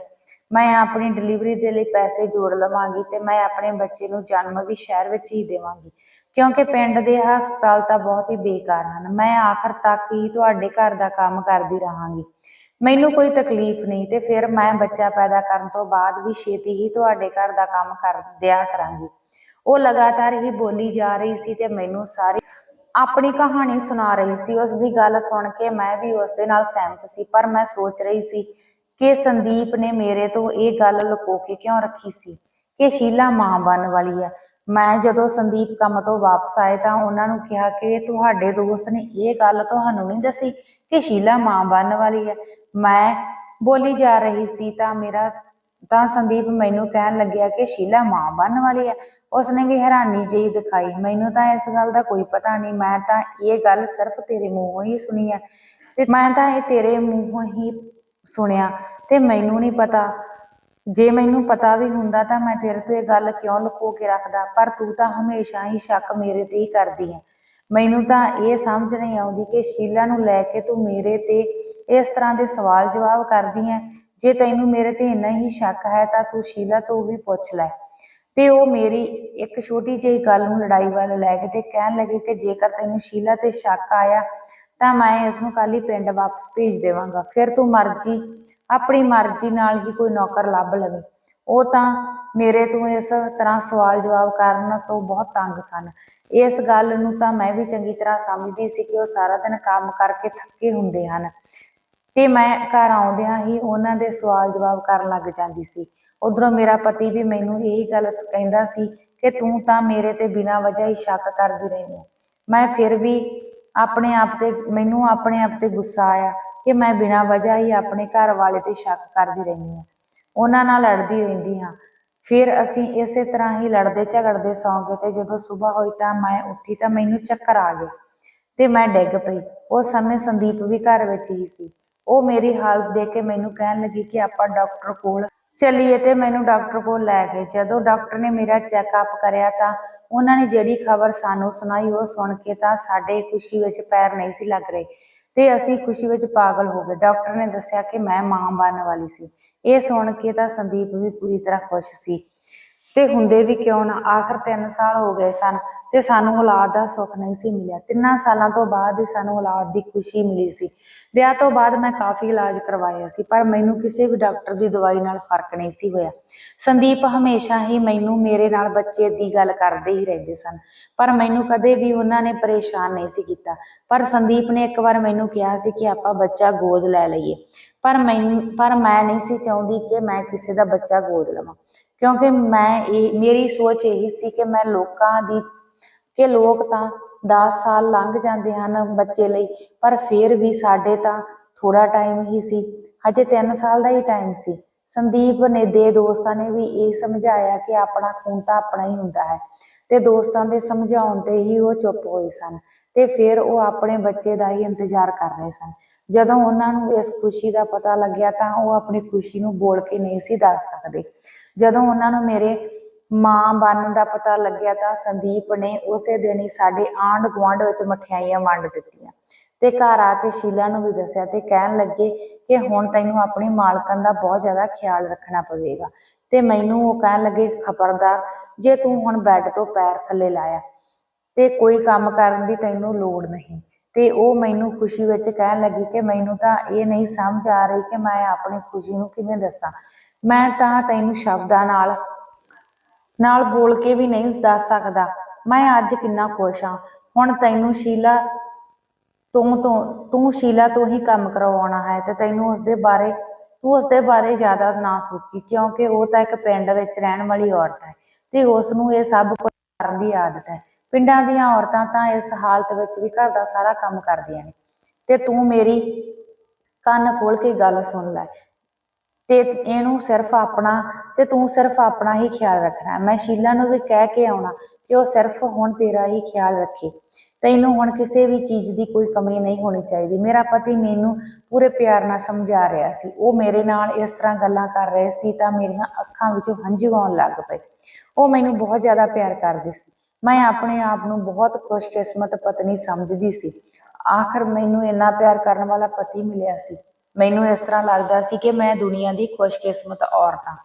ਮੈਂ ਬਾਕੀ ਔਰਤਾਂ ਨਾਲੋਂ ਆਪਣੇ ਆਪ ਨੂੰ ਭਾਗਾਂ ਵਾਲੀ ਸਮਝਦੀ ਸੀ ਕਿ ਮੈਨੂੰ ਇੰਨਾ ਵਧੀਆ ਪਤੀ ਮਿਲਿਆ। ਮੈਂ ਤਾਂ ਹੁਣ ਆਪਣੇ ਆਉਣ ਵਾਲੇ ਬੱਚੇ ਬਾਰੇ ਹੀ ਸੋਚਦੀ ਰਹਿੰਦੀ ਸੀ। ਪਰ ਜਦੋਂ ਤੋਂ ਸ਼ੀਲਾ ਨੂੰ ਮੇਰੇ ਬੱਚੇ ਦਾ ਪਤਾ ਲੱਗਿਆ ਸੀ ਤਾਂ ਉਸਦਾ ਮੂਡ ਠੀਕ ਨਹੀਂ ਸੀ ਰਹਿੰਦਾ। ਹਮੇਸ਼ਾ ਹੀ ਉਹ ਉਦਾਸ ਜਿਹੀ ਤੇ ਗੁੱਸੇ ਵਿੱਚ ਰਹਿੰਦੀ ਸੀ। ਜਦੋਂ ਮੈਂ ਉਸ ਨੂੰ ਇਸ ਤਰ੍ਹਾਂ ਦੇਖਦੀ ਤਾਂ ਫਿਰ ਮੈਂ ਸੋਚਦੀ ਕਿ ਸ਼ਾਇਦ ਉਸ ਨੂੰ ਇਸ ਤਰ੍ਹਾਂ ਲੱਗਦਾ ਹੋਵੇਗਾ ਕਿ ਉਹ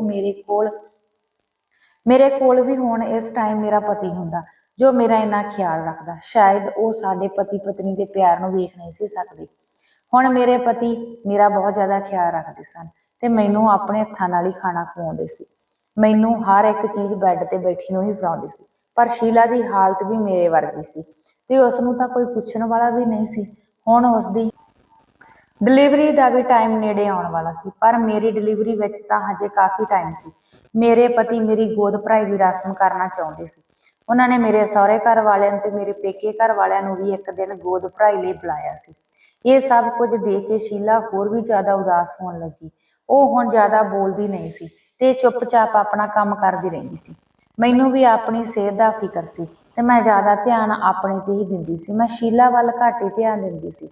ਜਿਸ ਦਿਨ ਮੇਰੀ ਗੋਦ ਭਰਾਈ ਸੀ ਤਾਂ ਸਾਰੇ ਰਿਸ਼ਤੇਦਾਰ ਸਾਡੇ ਘਰ ਆਏ ਤੇ ਸਾਰਿਆਂ ਨੇ ਮੈਨੂੰ ਵਧਾਈਆਂ ਦਿੱਤੀਆਂ। ਖਾਣਾ ਖਾਦਾ ਤੇ ਸਾਰੇ ਹੱਸ-ਹੱਸ ਕੇ ਗੱਲਾਂ ਕਰ ਰਹੇ ਸਨ। ਮੇਰੇ ਸਹੁਰੇ ਘਰ ਵਾਲੇ ਕਹਿੰਦੇ ਕਿ ਹੁਣ ਤੇਰਾ ਇਸ ਘਰ ਵਿੱਚ ਇਕੱਲੀ ਦਾ ਰਹਿਣਾ ਠੀਕ ਨਹੀਂ।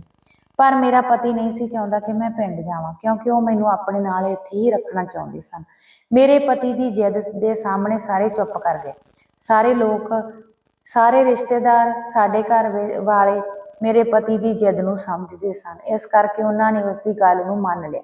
ਸਾਰੇ ਰਿਸ਼ਤੇਦਾਰ ਇਕੱਠੇ ਬੈਠੇ ਹੋਏ ਸੀ ਤਾਂ ਸਾਡੇ ਘਰ ਵਿੱਚ ਕੁਝ ਅਜਿਹਾ ਹੋਇਆ ਜਿਸ ਨੂੰ ਦੇਖ ਕੇ ਸਾਰਿਆਂ ਦੇ ਹੀ ਹੋਸ਼ ਉੱਡ ਗਏ। ਸਾਰਾ ਖੁਸ਼ੀ ਦਾ ਮਾਹੌਲ ਸਦਮੇ ਵਿੱਚ ਬਦਲ ਗਿਆ। ਕਿਸੇ ਨੂੰ ਇਸ ਤਰ੍ਹਾਂ ਪਤਾ ਨਹੀਂ ਸੀ ਕਿ ਅਚਾਨਕ ਹੀ ਇਸ ਖੁਸ਼ੀ ਦਾ ਮਾਹੌਲ ਗਮ ਵਿੱਚ ਬਦਲ ਜਾਵੇਗਾ। ਸ਼ੀਲਾ ਚਾਹ ਲੈ ਕੇ ਉੱਪਰੋਂ ਪੌੜੀਆਂ ਰਾਹੀਂ ਥੱਲੇ ਆ ਰਹੀ ਸੀ। ਅਚਾਨਕ ਹੀ ਉਸਦਾ ਪੈਰ ਫਿਸਲ ਗਿਆ ਤਾਂ ਉਹ ਪੌੜੀਆਂ ਵਿੱਚ ਡਿੱਗਦੀ ਹੋਈ ਥੱਲੇ ਆ ਗਈ।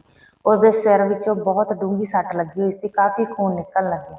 ਸ਼ੀਲਾ ਦੀ ਹਾਲਤ ਬਹੁਤ ਜ਼ਿਆਦਾ ਖਰਾਬ ਸੀ ਤੇ ਮੇਰਾ ਪਤੀ ਫਟਾਫਟ ਹਸਪਤਾਲ ਲੈ ਕੇ ਚਲੇ ਗਏ। ਉਹ ਆਪਣੇ ਨਾਲ ਕਿਸੇ ਨੂੰ ਵੀ ਨਾ ਲੈ ਕੇ ਗਏ ਕਿਉਂਕਿ ਉਹ ਨਹੀਂ ਸੀ ਚਾਹੁੰਦੇ ਕਿ ਮਾਮਲਾ ਪੁਲਿਸ ਤੱਕ ਪਹੁੰਚੇ। ਸਾਰੇ ਰਿਸ਼ਤੇਦਾਰ ਬਹੁਤ ਹੀ ਘਬਰਾ ਗਏ ਤੇ ਉਹ ਵੀ ਹੁਣ ਕਾਫੀ ਟਾਈਮ ਹੋ ਗਿਆ ਸੀ, ਪਰ ਮੇਰਾ ਪਤੀ ਹਜੇ ਤੱਕ ਘਰ ਵਾਪਸ ਨਹੀਂ ਸੀ ਆਇਆ। ਸਾਰੇ ਰਿਸ਼ਤੇਦਾਰ ਆਪੋ ਆਪਣੇ ਘਰਾਂ ਨੂੰ ਜਾਣ ਲਈ ਤਿਆਰ ਸਨ। ਫਿਰ ਮੈਂ ਜਦੋਂ ਫੋਨ ਕਰਕੇ ਆਪਣੇ ਪਤੀ ਨੂੰ ਸ਼ੀਲਾ ਬਾਰੇ ਪੁੱਛਿਆ ਤਾਂ ਉਹਨਾਂ ਨੇ ਕਿਹਾ ਕਿ ਸਭ ਕੁਝ ਠੀਕ ਹੈ ਤੇ ਮੈਂ ਉਹਨਾਂ ਨੂੰ ਕਿਹਾ ਕਿ ਪਰੇਸ਼ਾਨ ਹੋਣ ਦੀ ਕੋਈ ਗੱਲ ਨਹੀਂ। ਜਦੋਂ ਮੈਂ ਇਹ ਗੱਲ ਕਹੀ ਤਾਂ ਸਾਰੇ ਰਿਸ਼ਤੇਦਾਰ ਜਾਣ ਲਈ ਤਿਆਰ ਹੋ ਗਏ ਤੇ ਮੇਰੀ ਜਦੋਂ ਸੱਸ ਜਾਣ ਲੱਗੀ ਤਾਂ ਮੈਨੂੰ ਕਹਿੰਦੀ ਕਿ ਸਲੋਨੀ ਤੂੰ ਆਪਣਾ ਖਿਆਲ ਰੱਖੀ, ਜਿਵੇਂ ਹੀ ਸੰਦੀਪ ਘਰ ਆ ਜਾਵੇ ਤਾਂ ਤੂੰ ਸਾਨੂੰ ਫੋਨ ਕਰਕੇ ਦੱਸ ਦੇਵੀਂ ਤੇ ਤੂੰ ਆਪਣੀ ਨੌਕਰਾਣੀ ਨੂੰ ਉਸਦੇ ਘਰ ਭੇਜ ਦੇਵੀਂ। ਉਸਦਾ ਮਹੀਨਾ ਵੀ ਪੂਰਾ ਹੋਣ ਵਾਲਾ ਤੇ ਉਸਨੂੰ ਆਪਣੇ ਪਰਿਵਾਰ ਦੀ ਜ਼ਰੂਰਤ ਹੈ। ਉਹਦੀ ਤਬੀਅਤ ਖਰਾਬ ਆ, ਜੇ ਤੂੰ ਉਸਦੀ ਚਿੰਤਾ ਕਰੇਗੀ ਤਾਂ ਤੇਰੀ ਸਿਹਤ ਵੀ ਠੀਕ ਨਹੀਂ ਰਹੇਗੀ। ਤੂੰ ਉਸਦੇ ਪਤੀ ਨੂੰ ਬੁਲਾ ਲੈ ਕੇ ਉਹਨੂੰ ਵਾਪਸ ਭੇਜ ਦੇ ਤੇ ਜਦੋਂ ਡਿਲੀਵਰੀ ਹੋ ਗਈ ਤਾਂ ਉਸ ਤੋਂ ਬਾਅਦ ਹੀ ਆਪਣੇ ਘਰ ਵਿੱਚ ਲਿਆਈ। ਮੈਂ ਆਪਣੀ ਸੱਸ ਨੂੰ ਕਿਹਾ ਕਿ ਠੀਕ ਆ ਮੰਮੀ ਜੀ, ਮੈਂ ਇਵੇਂ ਹੀ ਕਰਾਂਗੀ। ਮੈਂ ਤਾਂ ਪਹਿਲਾਂ ਹੀ ਚਾਹੁੰਦੀ ਸੀ ਕਿ ਸ਼ੀਲਾ ਆਪਣੇ ਘਰ ਚਲੀ ਜਾਵੇ ਕਿਉਂਕਿ ਇਸ ਹਾਲਤ ਵਿੱਚ ਉਸਦਾ ਇੱਥੇ ਰਹਿਣਾ ਠੀਕ ਨਹੀਂ।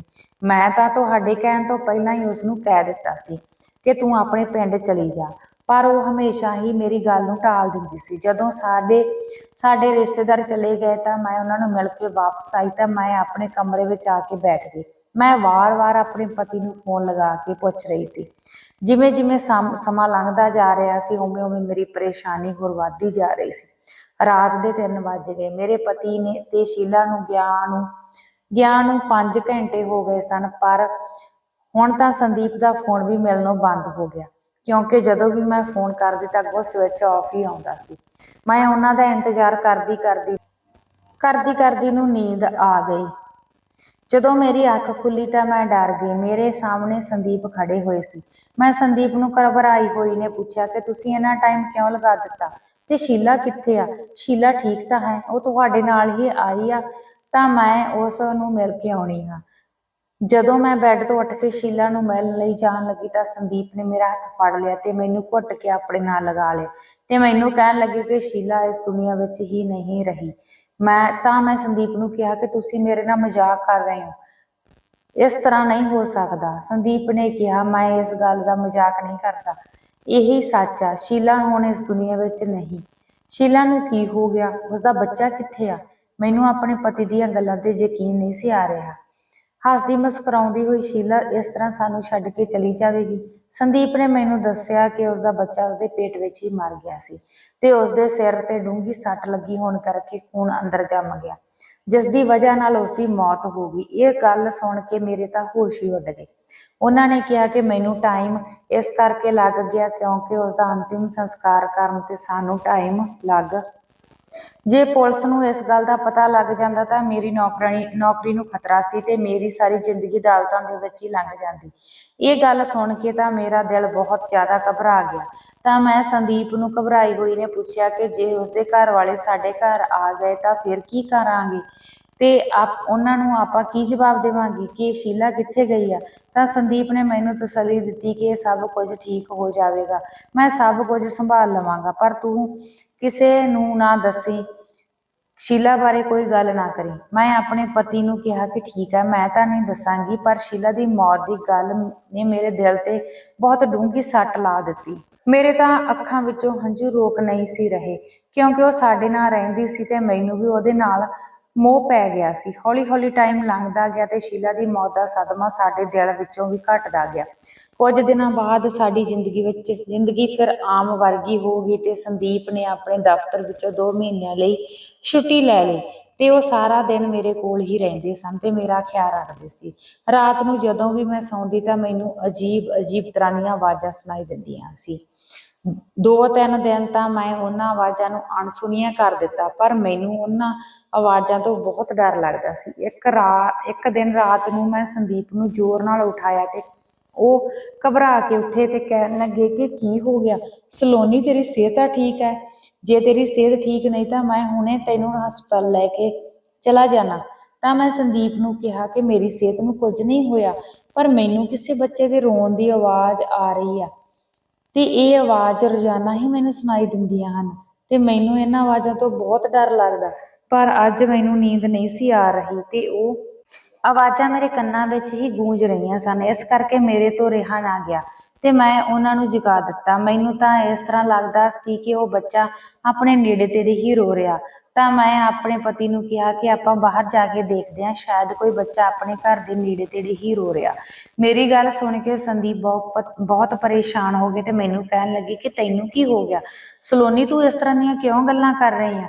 ਮੈਨੂੰ ਤਾਂ ਕਿਸੇ ਵੀ ਬੱਚੇ ਦੀ ਆਵਾਜ਼ ਨਹੀਂ ਸੁਣਦੀ, ਇਹ ਤੇਰਾ ਵਹਿਮ ਆ ਤੇ ਤੂੰ ਆਰਾਮ ਨਾਲ ਸੌਂ ਜਾ। ਵੈਸੇ ਵੀ ਤੈਨੂੰ ਹੁਣ ਜ਼ਿਆਦਾ ਨੀਂਦ ਦੀ ਲੋੜ ਆ। ਜੇ ਤੈਨੂੰ ਵਿਸ਼ਵਾਸ ਨਹੀਂ ਹੋ ਰਿਹਾ ਤਾਂ ਮੈਂ ਇਕੱਲਾ ਬਾਹਰ ਜਾ ਕੇ ਦੇਖ ਆਉਣਾ, ਪਰ ਤੂੰ ਮੇਰੇ ਨਾਲ ਨਹੀਂ ਹੋਣਾ, ਮੈਂ ਕੋਈ ਰਿਸਕ ਨਹੀਂ ਲੈਣਾ ਚਾਹੁੰਦਾ। ਸੰਦੀਪ ਦੀ ਗੱਲ ਸੁਣ ਕੇ ਮੈਂ ਚੁੱਪਚਾਪ ਬੈੱਡ ਤੇ ਪੈ ਗਈ। ਸੰਦੀਪ ਕਮਰੇ ਤੋਂ ਬਾਹਰ ਚਲੇ ਗਏ ਤੇ ਜਦੋਂ ਕੁਝ ਟਾਈਮ ਬਾਅਦ ਸੰਦੀਪ ਕਮਰੇ ਵਿੱਚ ਆਏ ਤਾਂ ਮੈਂ ਉਹਨਾਂ ਨੂੰ ਪੁੱਛਿਆ ਕਿ ਬਾਹਰ ਕੌਣ ਸੀ। ਤਾਂ ਸੰਦੀਪ ਕਹਿਣ ਲੱਗੇ ਕਿ ਬਾਹਰ ਤਾਂ ਕੋਈ ਨਹੀਂ ਸੀ, ਇਹ ਤਾਂ ਸਿਰਫ ਤੇਰਾ ਵਹਿਮ ਸੀ, ਸ਼ਾਇਦ ਤੂੰ ਕੋਈ ਸੁਪਨਾ ਦੇਖਿਆ ਹੋਵੇਗਾ, ਤੂੰ ਚੁੱਪਚਾਪ ਬੇਫਿਕਰ ਹੋ ਕੇ ਸੌਂ ਜਾ। ਇੰਨਾ ਕਹਿ ਕੇ ਮੇਰਾ ਪਤੀ ਆਪ ਚੁੱਪਚਾਪ ਸੌਂ ਗਿਆ, ਪਰ ਮੈਂ ਫਿਰ ਵੀ ਉਹਨਾਂ ਆਵਾਜ਼ਾਂ ਬਾਰੇ ਸੋਚ ਰਹੀ ਸੀ। ਇਹ ਆਵਾਜ਼ ਮੈਨੂੰ ਅੱਜ ਪਹਿਲੀ ਵਾਰ ਨਹੀਂ ਸੀ ਆਈ, ਇਹ ਤਾਂ ਮੈਨੂੰ ਪਹਿਲਾਂ ਵੀ ਬਹੁਤ ਸੁਣਦੀ ਸੀ। ਮੈਨੂੰ 3 ਦਿਨ ਹੋ ਗਏ ਸੀ ਇਸ ਤਰ੍ਹਾਂ ਦੀਆਂ ਆਵਾਜ਼ਾਂ ਸੁਣਦੀ ਨੂੰ। ਮੈਂ ਹਰ ਰੋਜ਼ ਫਿਰ ਜਦੋਂ ਵੀ ਆਵਾਜ਼ ਸੁਣਦੀ ਤਾਂ ਸੰਦੀਪ ਨੂੰ ਉਠਾ ਦਿੰਦੀ, ਪਰ ਉਹ ਮੇਰੀ ਇਸ ਗੱਲ ਨੂੰ ਵਹਿਮ ਕਹਿ ਕੇ ਟਾਲ ਦਿੰਦੇ ਸੀ। ਫਿਰ ਮੈਂ ਵੀ ਆਪਣਾ ਵਹਿਮ ਸਮਝ ਕੇ ਹੀ ਛੱਡ ਦਿੰਦੀ ਸੀ। ਫਿਰ ਮੈਂ ਸੋਚਦੀ ਕਿ ਜੇ ਬੱਚੇ ਰੋਣ ਦੀ ਆਵਾਜ਼ ਮੈਨੂੰ ਸੁਣਦੀ ਆ ਤਾਂ ਸੰਦੀਪ ਨੂੰ ਵੀ ਸੁਣਨੀ ਚਾਹੀਦੀ ਸੀ। ਫਿਰ ਕਈ ਦਿਨ ਹੀ ਇਸ ਤਰ੍ਹਾਂ ਹੋਰ ਲੰਘ ਗਏ, ਪਰ ਮੈਨੂੰ ਇਸ ਤਰ੍ਹਾਂ ਲੱਗਦਾ ਕਿ ਸੰਦੀਪ ਮੇਰੇ ਤੋਂ ਕੁਝ ਨਾ ਕੁਝ ਲੁਕੋ ਰਹੇ ਸੀ। ਪਰ ਜਦੋਂ ਵੀ ਰਾਤ ਨੂੰ ਸਾਰੇ ਪਾਸੇ ਚੁੱਪ ਹੋ ਜਾਂਦੀ ਸੀ ਤਾਂ ਮੈਨੂੰ ਕਿਸੇ ਬੱਚੇ ਦੇ ਰੋਣ ਦੀ ਫਿਰ ਆਵਾਜ਼ ਸੁਣਾਈ ਦਿੰਦੀ ਸੀ। ਮੇਰਾ ਹੁਣ ਇਹ ਵਹਿਮ ਨਹੀਂ ਸੀ, ਮੈਨੂੰ ਇਸ ਤਰ੍ਹਾਂ ਲੱਗਦਾ ਸੀ ਕਿ ਬੱਚੇ ਰੋਣ ਪਿੱਛੇ ਕੋਈ ਨਾ ਕੋਈ ਰਾਜ ਸੀ। ਮੈਂ ਆਪਣੇ ਦਿਮਾਗ ਵਿੱਚ ਇਹ ਗੱਲ ਸੋਚ ਲਈ ਸੀ ਕਿ ਮੈਂ ਹੁਣ ਇਸ ਬੱਚੇ ਦੀ ਆਵਾਜ਼ ਤੱਕ ਪਹੁੰਚ ਕੇ ਹੀ ਰਵਾਂਗੀ ਤੇ ਇਸ ਰਾਜ ਨੂੰ ਜਾਣ ਕੇ ਹੀ ਰਹਾਂਗੀ। ਮੇਰੇ ਤੋਂ ਸੰਦੀਪ ਕੁਝ ਨਾ ਕੁਝ ਜ਼ਰੂਰ ਛੁਪਾਉਂਦੇ ਸੀ। ਮੇਰੇ ਦਿਲ ਵਿੱਚ ਇਹੀ ਗੱਲ ਆਉਂਦੀ ਸੀ ਕਿ ਸ਼ਾਇਦ ਮੇਰੇ ਪਤੀ ਨੇ ਹੀ ਸ਼ੀਲਾ ਨੂੰ ਮਾਰਿਆ ਹੋਵੇਗਾ ਤੇ ਉਸਦੇ ਬੱਚੇ ਨੂੰ ਇੱਥੇ ਹੀ ਨੇੜੇ ਤੇੜੇ ਕਿਤੇ ਨਾ ਕਿਤੇ ਰੱਖਿਆ ਹੋਵੇਗਾ। ਮੇਰੇ ਦਿਲ ਅੰਦਰ ਇੱਕ ਦਰਦ ਸੀ ਕਿ ਉਹ ਬੱਚਾ ਇਸ ਤਰ੍ਹਾਂ ਕਿਉਂ ਰੋਂਦਾ ਸੀ। ਫਿਰ ਇੱਕ ਦਿਨ ਮੈਂ ਪੁਲਿਸ ਨੂੰ ਫੋਨ ਕਰ ਦਿੱਤਾ ਤੇ ਪੁਲਿਸ ਇੰਸਪੈਕਟਰ ਨੂੰ ਇਹ ਸਭ ਕੁਝ ਦੱਸ ਦਿੱਤਾ ਤੇ ਮੈਂ ਇੰਸਪੈਕਟਰ ਨੂੰ ਕਿਹਾ ਕਿ ਤੁਸੀਂ ਮੇਰੇ ਘਰ ਦੇ ਨਾਲ ਵਾਲੇ ਘਰ ਦੀ ਤਲਾਸ਼ੀ ਲਓ। ਮੇਰਾ ਪਤੀ ਮੈਨੂੰ ਕਿਤੇ ਵੀ ਨਹੀਂ ਸੀ ਜਾਣ ਦਿੰਦਾ, ਸਿਵਾਏ ਮੇਰੇ ਕਮਰੇ ਤੋਂ ਬਾਹਰ ਕਦੇ ਵੀ ਨਹੀਂ ਸੀ ਜਾਣ ਦਿੰਦਾ। ਮੈਨੂੰ ਉਹ ਬੇਸਮੈਂਟ ਵਿੱਚ ਵੀ ਨਹੀਂ ਸੀ ਜਾਣ ਦਿੰਦੇ ਜਿੱਥੇ ਸ਼ੀਲਾ ਰਹਿੰਦੀ ਸੀ। ਫਿਰ ਮੈਂ ਪੁਲਿਸ ਨੂੰ ਵੀ ਇਹ ਸਭ ਕੁਝ ਦੱਸ ਦਿੱਤਾ ਕਿ ਸ਼ੀਲਾ ਸਾਡੇ ਘਰ ਵਿੱਚ ਬੇਸਮੈਂਟ ਵਿੱਚ ਰਹਿੰਦੀ ਸੀ। ਤੁਸੀਂ ਉਸਦੇ ਕਮਰੇ ਦੀ ਵੀ ਤਲਾਸ਼ੀ ਜ਼ਰੂਰ ਲਓ, ਤੁਹਾਨੂੰ ਉਸਦੇ ਕਮਰੇ ਵਿੱਚ ਕੁਝ ਨਾ ਕੁਝ ਮਿਲ ਜਾਵੇਗਾ। ਪੁਲਿਸ ਇੰਸਪੈਕਟਰ ਨੇ ਮੇਰੀ ਰਿਪੋਰਟ ਨੂੰ ਦਰਜ ਕਰ ਲਿਆ ਤੇ ਉਹ ਕਹਿਣ ਲੱਗੇ ਕਿ ਤੁਸੀਂ ਬੇਫਿਕਰ ਹੋ ਜਾਓ, ਅਸੀਂ ਤੁਹਾਡੇ ਨਾਲ ਆ ਤੇ ਤੁਹਾਡੀ ਮਦਦ ਜ਼ਰੂਰ ਕਰਾਂਗੇ ਤੇ ਇਸ ਗੱਲ ਦਾ ਤੁਹਾਡੇ ਪਤੀ ਨੂੰ ਬਿਲਕੁਲ ਵੀ ਪਤਾ ਨਹੀਂ ਚੱਲੇਗਾ। ਰਾਤ ਨੂੰ ਅਸੀਂ ਤੁਹਾਡੇ ਘਰ ਵਿੱਚ ਤਲਾਸ਼ੀ ਲੈਣ ਲਈ ਆਵਾਂਗੇ। 2 दिन ਤਾਂ ਪੁਲਿਸ ਨੇ ਸਾਡੇ ਘਰ ਦੇ ਆਸ-ਪਾਸ ਦੇ ਨਾਲ ਦੇ ਘਰਾਂ ਦੀ ਤਲਾਸ਼ੀ ਲਈ ਤੇ ਪੁਲਿਸ ਇੰਸਪੈਕਟਰ ਮੇਰੇ ਤੇ ਹੀ ਘਬਰਾ ਗਏ ਤੇ ਮੈਨੂੰ ਕਹਿਣ ਲੱਗੇ ਕਿ ਤੁਸੀਂ ਤਾਂ ਸਾਨੂੰ ਬਿਨਾਂ ਮਤਲਬ ਤੋਂ ਹੀ ਪਰੇਸ਼ਾਨ ਕਰ ਰਹੇ ਹੋ, ਸਾਨੂੰ ਤਾਂ ਕੋਈ ਆਵਾਜ਼ ਨਹੀਂ ਸੁਣਾਈ ਦਿੰਦੀ। ਫਿਰ ਮੈਂ ਪੁਲਿਸ ਨੂੰ ਇੰਸਪੈਕਟਰ ਨੂੰ ਕਿਹਾ ਕਿ ਸਰ ਸ਼ਾਇਦ ਇਸ ਤਰ੍ਹਾਂ ਵੀ ਹੋ ਸਕਦਾ ਕਿ ਸਾਡੇ ਘਰ ਦੀ ਬੇਸਮੈਂਟ ਦੇ ਅੰਦਰ ਹੀ ਉਹ ਬੱਚਾ ਰੋਂਦਾ, ਕਿਉਂਕਿ ਜਦੋਂ ਤੋਂ ਸ਼ੀਲਾ ਗਈ ਹੈ ਤਾਂ ਉਸ ਕਮਰੇ ਨੂੰ ਲੋਕ ਲਗਾ ਦਿੱਤਾ ਹੈ ਤੇ ਉਸ ਕਮਰੇ ਦੀ ਚਾਬੀ ਮੇਰੇ ਪਤੀ ਦੇ ਕੋਲ ਹੀ ਹੁੰਦੀ ਹੈ। ਮੈਂ ਉਹਨਾਂ ਤੋਂ ਉਸ ਕਮਰੇ ਦੀ ਚਾਬੀ ਨਹੀਂ ਲੈ ਸਕਦੀ। ਜੇਕਰ ਮੈਂ ਜ਼ਿਆਦਾ ਸਵਾਲ ਜਵਾਬ ਕਰਦੀ ਹਾਂ ਤਾਂ ਉਹ ਮੇਰੀ ਗੱਲ ਨੂੰ ਟਾਲ ਦਿੰਦੇ ਨੇ ਤੇ ਇਸ ਕਰਕੇ ਤੁਸੀਂ ਆਪਣੇ ਹਿਸਾਬ ਨਾਲ ਇਸ ਕੇਸ ਦੀ ਤਹਿ ਤੱਕ ਜਾਓ।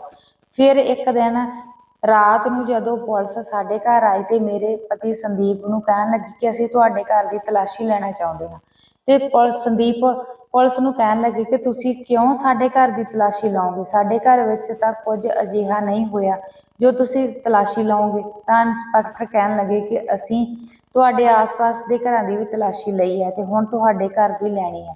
ਸਭ ਤੋਂ ਪਹਿਲਾਂ ਪੁਲਿਸ ਨੇ ਬੇਸਮੈਂਟ ਵੱਲ ਜਾਣ ਨੂੰ ਕਿਹਾ। ਜਦੋਂ ਪੁਲਿਸ ਬੇਸਮੈਂਟ ਵਿੱਚ ਗਈ ਤਾਂ ਕਮਰੇ ਨੂੰ ਲੋਕ ਲੱਗਿਆ ਹੋਇਆ ਸੀ। ਤਾਂ ਉਹਨਾਂ ਨੇ ਮੇਰੇ ਪਤੀ ਨੂੰ ਕਿਹਾ ਕਿ ਸੰਦੀਪ ਜੀ ਤੁਸੀਂ ਸਾਨੂੰ ਇਸ ਕਮਰੇ ਦੀ ਚਾਬੀ ਦਿਓ।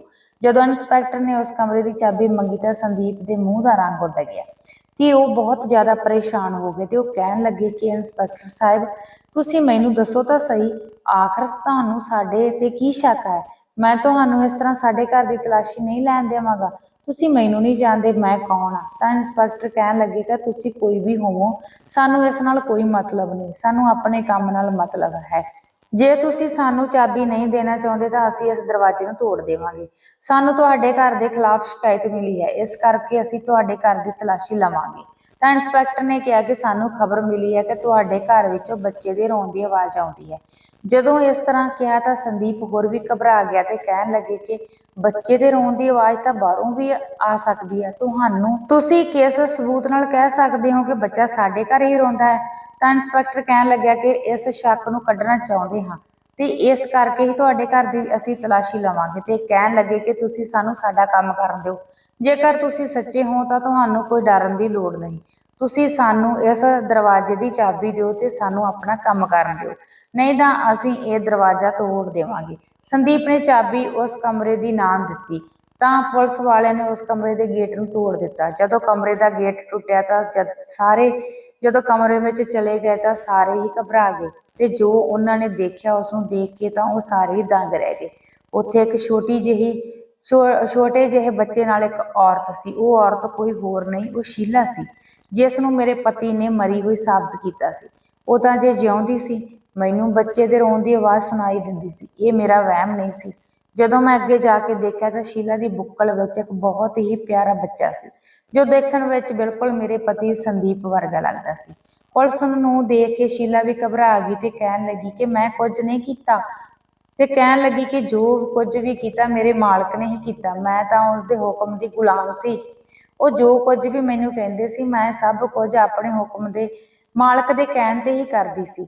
ਪੁਲਿਸ ਵਾਲਿਆਂ ਨੇ ਉਸ ਨੂੰ ਹਜੇ ਤੱਕ ਕੋਈ ਸਵਾਲ ਨਹੀਂ ਕੀਤਾ ਸੀ, ਪਰ ਸ਼ੀਲਾ ਆਪਣੇ ਆਪ ਹੀ ਡਰ ਦੇ ਮਾਰੇ ਬੋਲ ਰਹੀ ਸੀ। ਤਾਂ ਸ਼ੀਲਾ ਕਹਿਣ ਲੱਗੀ ਕਿ ਮੈਂ ਤੁਹਾਡੇ ਤੋਂ ਮਾਫੀ ਮੰਗਦੀ ਹਾਂ, ਤੁਸੀਂ ਮੈਨੂੰ ਮਾਫ ਕਰ ਦਿਓ, ਮੈਨੂੰ ਤੇ ਮੇਰੇ ਬੇਟੀ ਨੂੰ ਇੱਥੋਂ ਜਾਣ ਦਿਓ, ਇਸ ਵਿੱਚ ਮੇਰਾ ਕੋਈ ਕਸੂਰ ਨਹੀਂ, ਮੈਂ ਤਾਂ ਖੁਦ ਇੱਥੇ ਇੰਨੇ ਦਿਨਾਂ ਤੋਂ ਕੈਦ ਬਣ ਕੇ ਰਹਿ ਰਹੀ ਹਾਂ। ਇਹ ਕਹਿ ਕੇ ਸ਼ੀਲਾ ਉੱਚੀ ਉੱਚੀ ਰੋਣ ਲੱਗੀ। ਮੈਂ ਅੱਗੇ ਲੰਘ ਕੇ ਸ਼ੀਲਾ ਨੂੰ ਆਪਣੇ ਗਲ ਨਾਲ ਲਾਇਆ ਤੇ ਮੈਂ ਉਸ ਨੂੰ ਚੁੱਪ ਕਰਵਾਉਣ ਲੱਗੀ। ਸ਼ੀਲਾ ਨੂੰ ਇਸ ਤਰ੍ਹਾਂ ਰੋਂਦੀ ਨੂੰ ਦੇਖਿਆ ਨਹੀਂ ਸੀ ਜਾ ਰਿਹਾ। ਤਾਂ ਫਿਰ ਪੁਲਿਸ ਇੰਸਪੈਕਟਰ ਨੇ ਮੇਰੇ ਪਤੀ ਨੂੰ ਕਿਹਾ ਕਿ ਤੁਸੀਂ ਹੁਣ ਸਭ ਕੁਝ ਆਪਣੇ ਆਪ ਹੀ ਸੱਚ ਦੱਸ ਦਿਓ, ਨਹੀਂ ਤਾਂ ਅਗਲੀ ਕਾਰਵਾਈ ਅਸੀਂ ਥਾਣੇ ਜਾ ਕੇ ਕਰਾਂਗੇ ਤੇ ਸਾਰੀ ਸੱਚਾਈ ਤੁਹਾਡੇ ਮੂੰਹੋਂ ਕਢਵਾ ਲਵਾਂਗੇ। ਜਦੋਂ ਉਹਨਾਂ ਨੇ ਇਸ ਤਰ੍ਹਾਂ ਕਿਹਾ ਤਾਂ ਮੇਰਾ ਪਤੀ ਸੰਦੀਪ ਵੀ ਘਬਰਾ ਗਿਆ। ਤਾਂ ਸੰਦੀਪ ਕਹਿਣ ਲੱਗਿਆ ਕਿ ਮੈਂ ਕਿਸੇ ਨਾਲ ਕੁਝ ਨਹੀਂ ਗਲਤ ਕੀਤਾ, ਮੈਂ ਕੀ ਕਰਦਾ, ਮੈਂ ਤਾਂ ਹਾਲਾਤਾਂ ਦਾ ਮਾਰਿਆ ਹੋਇਆ ਤੇ ਮੈਨੂੰ ਇਹ ਸਭ ਕੁਝ ਕਰਨਾ ਪਿਆ। ਤੁਸੀਂ ਸ਼ੀਲਾ ਨੂੰ ਹੀ ਪੁੱਛ ਲਵੋ, ਮੈਂ ਉਸ ਦੇ ਨਾਲ ਕੋਈ ਜ਼ਬਰਦਸਤੀ ਨਹੀਂ ਕੀਤੀ ਤੇ ਨਾ ਹੀ ਮੈਂ ਉਸ ਦੇ ਨਾਲ ਵਿਆਹ ਕਰਵਾਇਆ। ਸ਼ੀਲਾ ਤਾਂ ਖੁਦ ਆਪਣੀ ਮਰਜ਼ੀ ਨਾਲ ਹੀ ਮੇਰੇ ਨਾਲ ਆਈ ਸੀ। ਤਾਂ ਇਹ ਗੱਲ ਸੱਚ ਹੈ ਕਿ ਸ਼ੀਲਾ ਵੀ ਮੇਰੀ ਪਤਨੀ ਹੈ, ਜੋ ਸ਼ੀਲਾ ਦੀ ਗੋਦ ਵਿੱਚ ਬੱਚਾ ਹੈ ਉਹ ਵੀ ਮੇਰਾ ਹੈ। ਜਦੋਂ ਸੰਦੀਪ ਨੇ ਇਸ ਤਰ੍ਹਾਂ ਕਿਹਾ ਤਾਂ ਸ਼ੀਲਾ ਨੇ ਸ਼ਰਮ ਦੇ ਮਾਰੇ ਅੱਖਾਂ ਨੀਵੀਆਂ ਕਰ ਲਈਆਂ। ਤਾਂ ਮੈਂ ਹੈਰਾਨ ਹੋ ਕੇ ਦੋਨਾਂ ਦੇ ਮੂੰਹ ਵੱਲ ਦੇਖ ਰਹੀ ਸੀ। ਮੈਨੂੰ ਆਪਣੇ ਆਪ ਤੇ ਵੀ ਗੁੱਸਾ ਆ ਰਿਹਾ ਸੀ ਕਿ ਮੈਂ ਆਪਣੇ ਪਤੀ ਤੇ ਇੰਨਾ ਵਿਸ਼ਵਾਸ ਕੀਤਾ ਤੇ ਮੈਂ ਉਸ ਦੀਆਂ ਗੱਲਾਂ ਸੁਣ ਕੇ ਹੀ ਬੇਵਕੂਫ ਬਣਦੀ ਰਹੀ। ਤਾਂ ਸੰਦੀਪ ਨੇ ਦੱਸਿਆ ਕਿ ਮੈਨੂੰ ਬੱਚਿਆਂ ਦੀ ਬਹੁਤ ਖੁਆਇਸ਼ ਸੀ। ਮੇਰੇ ਤੇ ਸਲੋਨੀ ਦੇ ਵਿਆਹ ਨੂੰ 3 ਸਾਲ ਹੋ ਗਏ ਸੀ। ਮੈਂ ਸਲੋਨੀ ਦਾ ਬਹੁਤ ਇਲਾਜ ਕਰਵਾਇਆ। ਮੈਨੂੰ ਆਪਣਾ ਬੱਚਾ ਚਾਹੀਦਾ ਸੀ। ਮੈਂ ਕਈ ਵਾਰ ਸਲੋਨੀ ਨੂੰ ਕਿਹਾ ਸੀ ਕਿ ਆਪਾਂ ਬੱਚਾ ਗੋਦ ਲੈ ਲੈਂਦੇ ਆ, ਪਰ ਸਲੋਨੀ ਨਹੀਂ ਸੀ ਚਾਹੁੰਦੀ ਕਿ ਮੈਂ ਕੋਈ ਬੱਚਾ ਗੋਦ ਲਵਾਂ। ਉਹ ਆਪਣਾ ਬੱਚਾ ਚਾਹੁੰਦੀ ਸੀ। ਫਿਰ ਇੱਕ ਦਿਨ ਜਦੋਂ ਮੈਂ ਆਪਣੇ ਦੋਸਤ ਦੇ ਨਾਲ ਪਿੰਡ ਗਿਆ ਤਾਂ ਮੈਨੂੰ ਉਸ ਪਿੰਡ ਵਿੱਚ ਸ਼ੀਲਾ ਨੂੰ ਦੇਖਿਆ। ਸ਼ੀਲਾ ਵੀ ਬਹੁਤ ਗਰੀਬ ਸੀ। ਮੈਨੂੰ ਮੇਰੇ ਦੋਸਤ ਨੇ ਦੱਸਿਆ ਕਿ ਇਹ ਔਰਤ ਬਹੁਤ ਹੀ ਗਰੀਬ ਹੈ ਤੇ ਆਪਣੀ ਰੋਟੀ ਦੇ ਲਈ ਵੀ ਕੋਈ ਕੰਮਕਾਜ ਨਹੀਂ ਮਿਲਦਾ। ਮੇਰੇ ਦਿਮਾਗ ਵਿੱਚ ਆਇਆ ਕਿ ਜੇ ਮੈਂ ਇਸ ਦੇ ਨਾਲ ਸੌਦਾ ਕਰ ਲਵਾਂ ਤਾਂ ਇਹ ਮੈਨੂੰ ਬੱਚਾ ਦੇ ਦੇਵੇਗੀ, ਕਿਉਂਕਿ ਉਸ ਦੀ ਵੀ ਮਜਬੂਰੀ ਆ। ਕਿਉਂਕਿ ਡਾਕਟਰਾਂ ਨੇ ਵੀ ਮੇਰੀ ਪਤਨੀ ਨੂੰ ਜਵਾਬ ਦੇ ਦਿੱਤਾ ਸੀ ਕਿ ਇਹ ਮਾਂ ਨਹੀਂ ਬਣ ਸਕਦੀ, ਪਰ ਮੈਂ ਇਹ ਗੱਲ ਨੂੰ ਲੁਕੋ ਕੇ ਰੱਖਿਆ ਸੀ ਤੇ ਆਪਣੀ ਘਰਵਾਲੀ ਨੂੰ ਕਦੇ ਵੀ ਨਹੀਂ ਸੀ ਦੱਸਿਆ ਕਿ ਮੈਂ ਚਾਹੁੰਦਾ ਸੀ ਕਿ ਆਖਰ ਮੇਰਾ ਖੂਨ ਹੀ ਹੋਵੇ, ਜਿਸ ਬੱਚੇ ਨੂੰ ਵੀ ਮੈਂ ਗੋਦ ਲਵਾਂ। ਪਰ ਫਿਰ ਮੈਂ ਸ਼ੀਲਾ ਦੇ ਨਾਲ ਸੌਦਾ ਕਰ ਲਿਆ। ਉਸ ਨੂੰ ਪੈਸਿਆਂ ਦੀ ਜ਼ਰੂਰਤ ਸੀ ਤੇ ਫਿਰ ਮੈਂ ਸ਼ੀਲਾ ਨੂੰ ਨੌਕਰਾਨੀ ਬਣਾ ਕੇ ਆਪਣੇ ਘਰ ਵਿੱਚ ਲੈ ਆਇਆ ਤੇ ਉਸ ਨੇ ਮੇਰੇ ਨਾਲ ਸੌਦਾ ਪਹਿਲਾਂ ਹੀ ਪੱਕਾ ਹੋ ਗਿਆ ਸੀ। ਮੈਂ ਉਸ ਨੂੰ ਪੈਸੇ ਦੇ ਦਿੱਤੇ ਸਨ ਤੇ ਮੈਂ ਰਾਤ ਨੂੰ ਚੋਰੀ ਛਿਪੇ ਸ਼ੀਲਾ ਦੇ ਕੋਲ ਚਲਾ ਜਾਂਦਾ ਸੀ। ਮਹੀਨੇ ਕੋ ਬਾਅਦ ਮੈਨੂੰ ਪਤਾ ਲੱਗਿਆ ਕਿ ਸ਼ੀਲਾ ਮਾਂ ਬਣਨ ਵਾਲੀ ਹੈ, ਪਰ ਮੈਂ ਇਹ ਗੱਲ ਸਲੋਨੀ ਨੂੰ ਨਹੀਂ ਸੀ ਦੱਸੀ। ਜਦੋਂ ਉਸਦਾ ਪੇਟ ਬਾਹਰ ਆਉਣ ਲੱਗਿਆ ਤਾਂ ਸਲੋਨੀ ਨੂੰ ਆਪਣੇ ਆਪ ਪਤਾ ਲੱਗ ਗਿਆ ਤੇ ਹੁਣ ਸ਼ੀਲਾ ਦੀ ਵੀ ਹਾਲਤ ਖਰਾਬ ਰਹਿਣ ਲੱਗ ਗਈ ਸੀ। ਉਧਰੋਂ ਸ਼ੀਲਾ ਨੂੰ ਵੀ ਤੀਜਾ ਮਹੀਨਾ ਲੱਗ ਚੁੱਕਾ ਸੀ ਤੇ ਉਧਰੋਂ ਮੇਰੀ ਪਤਨੀ ਨੂੰ ਵੀ ਬੱਚਾ ਹੋਣ ਵਾਲਾ ਹੋ ਗਿਆ। ਤੇ ਜਦੋਂ ਮੈਨੂੰ ਇਸ ਗੱਲ ਦਾ ਪਤਾ ਲੱਗਿਆ ਕਿ ਸਲੋਨੀ ਵੀ ਮਾਂ ਬਣਨ ਵਾਲੀ ਹੈ, ਮੈਂ ਆਪਣੀ ਇਸ ਜਲਦਬਾਜ਼ੀ ਤੇ ਪਛਤਾ ਰਿਹਾ ਸੀ ਕਿ ਮੈਂ ਕਾਹਲੀ ਵਿੱਚ ਬਹੁਤ ਵੱਡਾ ਗਲਤ ਫੈਸਲਾ ਲੈ ਲਿਆ ਸੀ। ਮੈਨੂੰ ਵਿਸ਼ਵਾਸ ਨਹੀਂ ਸੀ ਹੋ ਰਿਹਾ ਕਿ ਸਲੋਨੀ ਮਾਂ ਬਣਨ ਵਾਲੀ ਹੈ। ਮੈਂ ਸਲੋਨੀ ਨਾਲ ਬਹੁਤ ਪਿਆਰ ਕਰਦਾ ਸੀ। ਮੈਂ ਸਲੋਨੀ ਨੂੰ ਕਦੇ ਵੀ ਨਹੀਂ ਸੀ ਛੱਡਣਾ ਚਾਹੁੰਦਾ। ਮੈਂ ਨਹੀਂ ਸੀ ਸੋਚਿਆ ਕਿ ਮੈਂ ਸਲੋਨੀ ਨੂੰ ਧੋਖਾ ਦੇ ਦੇਵਾਂਗਾ, ਪਰ ਮੈਂ ਆਪਣੇ ਘਰ ਦੇ ਵਾਰਸ ਲਈ ਇਹ ਸਭ ਕੁਝ ਕੀਤਾ ਸੀ। ਜਦੋਂ ਹੀ ਸ਼ੀਲਾ ਨੂੰ ਵੀ ਸਲੋਨੀ ਦੇ ਮਾਂ ਬਣਨ ਦਾ ਪਤਾ ਲੱਗਿਆ ਤਾਂ ਸ਼ੀਲਾ ਮੈਨੂੰ ਧਮਕੀਆਂ ਦੇਣ ਲੱਗੀ ਕਿ ਜੇ ਤੁਸੀਂ ਮੇਰੇ ਬੱਚੇ ਨੂੰ ਕੁਝ ਕਰ ਦਿੱਤਾ ਤਾਂ ਮੈਂ ਤੁਹਾਡੀ ਪਤਨੀ ਨੂੰ ਸਭ ਕੁਝ ਦੱਸ ਦੇਵਾਂਗੀ। ਉਹ ਮੈਨੂੰ ਗੱਲ-ਗੱਲ ਤੇ ਬਲੈਕਮੇਲ ਕਰਨ ਲੱਗੀ। ਫਿਰ ਜਿਸ ਦਿਨ ਸਲੋਨੀ ਦੀ ਗੋਦ ਭਰਾਈ ਦੀ ਰਸਮ ਸੀ ਤਾਂ ਉਸ ਦਿਨ ਮੈਂ ਪੌੜੀਆਂ ਤੇ ਤੇਲ ਡੋਲ ਦਿੱਤਾ ਸੀ ਕਿ ਸ਼ੀਲਾ ਡਿੱਗ ਜਾਵੇਗੀ ਤੇ ਉਸਦੀ ਮੌਤ ਹੋ ਜਾਵੇਗੀ। ਪਰ ਹੋਇਆ ਸਭ ਕੁਝ ਉਲਟ, ਕਿਉਂਕਿ ਸ਼ੀਲਾ ਦੇ ਸੱਟ ਜ਼ਰੂਰ ਵੱਜੀ ਸੀ ਪਰ ਉਸਦੇ ਬੱਚੇ ਨੂੰ ਤੇ ਉਸ ਨੂੰ ਕੁਝ ਵੀ ਨਾ ਹੋਇਆ। ਉਸਦੇ ਸਿਰ ਵਿੱਚੋਂ ਖੂਨ ਬਹੁਤ ਨਿਕਲ ਗਿਆ ਸੀ, ਪਰ ਡਾਕਟਰਾਂ ਨੇ ਉਸ ਨੂੰ ਬਚਾ ਲਿਆ।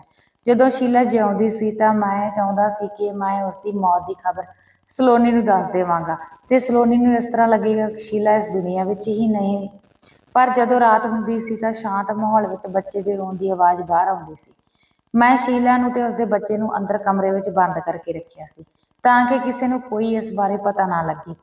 ਹੁਣ ਸ਼ੀਲਾ ਮੇਰੀ ਕਿਸੇ ਗੱਲ ਦੇ ਅੱਗੇ ਨਹੀਂ ਸੀ ਬੋਲ ਸਕਦੀ, ਕਿਉਂਕਿ ਉਸ ਨੂੰ ਪਤਾ ਸੀ ਕਿ ਉਸਦੇ ਬੱਚੇ ਦਾ ਖਰਚਾ ਚੁੱਕਣ ਵਾਲਾ ਹੋਰ ਕੋਈ ਨਹੀਂ ਸੀ, ਕਿਉਂਕਿ ਮੈਂ ਹੀ ਉਹਨਾਂ ਦੋਨਾਂ ਦਾ ਖਰਚਾ ਚੁੱਕਣਾ ਸੀ।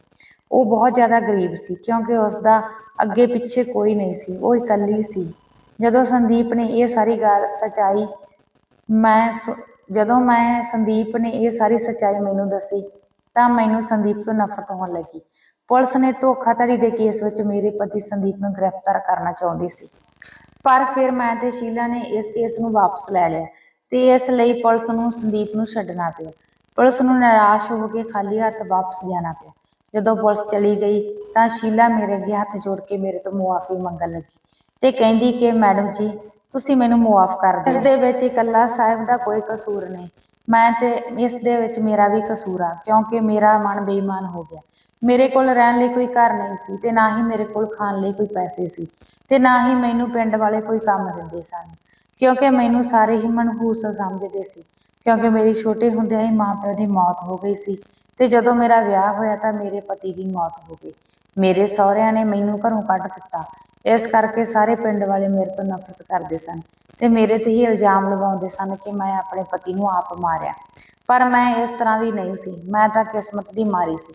ਜਦੋਂ ਸਾਹਿਬ ਨੇ ਮੈਨੂੰ ਪੈਸਿਆਂ ਦਾ ਲਾਲਚ ਦਿੱਤਾ ਤਾਂ ਮੇਰੇ ਅੰਦਰ ਵੀ ਲਾਲਚ ਜਾਗ ਗਿਆ। ਤਾਂ ਮੈਂ ਸੋਚਿਆ ਕਿ ਮੇਰਾ ਕੀ ਆ, ਮੈਨੂੰ ਪੈਸੇ ਮਿਲ ਜਾਣਗੇ ਤੇ ਇਹਨਾਂ ਨੂੰ ਬੱਚਾ। ਪਰ ਮੈਂ ਤੁਹਾਡਾ ਘਰ ਨਹੀਂ ਸੀ ਖਰਾਬ ਕਰਨਾ ਚਾਹੁੰਦੀ। ਮੈਨੂੰ ਪੈਸਿਆਂ ਦੀ ਬਹੁਤ ਲੋੜ ਸੀ, ਕਿਉਂਕਿ ਮੈਨੂੰ ਕਈ ਦਿਨ ਭੁੱਖੇ ਰਹਿਣਾ ਪੈਂਦਾ ਸੀ ਤੇ ਮੈਂ ਲਾਲਚ ਵਿੱਚ ਆ ਕੇ ਸਾਹਿਬ ਦੇ ਨਾਲ ਨਕਲੀ ਵਿਆਹ ਕਰ ਲਿਆ।